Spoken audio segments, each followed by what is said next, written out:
Greetings to everyone today. As we come to the end of our year, we also come to the end of our reading of the Bible and the end of John's story in Revelation. Here at the end, John brings us back to our great hope in the true lordship of Jesus Christ. The false gods, the beast, that is the Roman Empire and its rulers, they have been defeated together with those false prophets, that is the obedient kings of Judea, as well as their armies. At the end, God defeats this evil and displays his real power as the true God over this world's political false gods. The hope John shows us is admittedly a violent one here.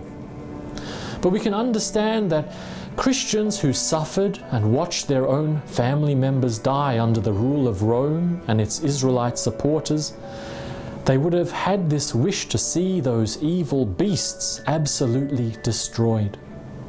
They want to see God's power finally coming into the world, setting everything right, bringing an end to suffering and oppression. How many times have we wished the same thing when we have looked at the world around us? How often have we looked at the politicians around us who cheat and oppress and kill, and have waited for God's power to step in? How often have we watched modern day empires kill the innocent, using their weapons to slaughter children day after day without even caring?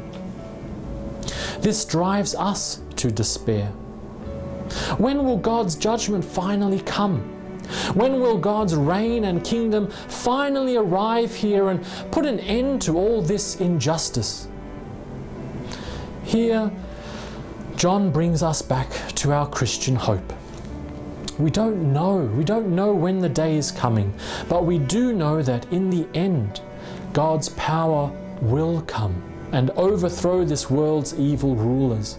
It will destroy their armies, and it will hold them to account for all the evil things that they have done. In the end, evil will not win. When we look at the world around us, sometimes we lose hope. We don't know how it could possibly be that evil could lose. Evil seems so powerful, but even though it seems hopeless to us, John encourages us to hold on. God's power for goodness will win. It will finally overthrow all evil. And this isn't just a hope for those people left alive on that final day. It's not just a hope for one lucky future generation. It's a hope for all people, and it especially includes those who died for their faith. Teachers in the church have often described the resurrection as God laughing at death and evil. Evil wants to be taken seriously. Evil wants to make us afraid. It wants us to fear its power to destroy us. But in the resurrection, God destroys evil's power. Death thinks it can win, but God laughs at its power, and God brings back to life all those who were persecuted, all those who died at the hands of evil powers. As for those who sided together with evil, John brings us the image of God's divine judgment. The dragon, the Roman Empire, falsely claimed the titles of God. The emperors falsely claimed to be gods here on earth, and then did everything possible to murder and destroy those Christians who opposed them. But here, in this moment of judgment, the false gods are destroyed, and the witnesses to Christ's true lordship, they are resurrected to new life. The book of Revelation started out with the claim of the absolute divinity and lordship of Jesus Christ, our true God. And here, John returns to this theme with a message of hope.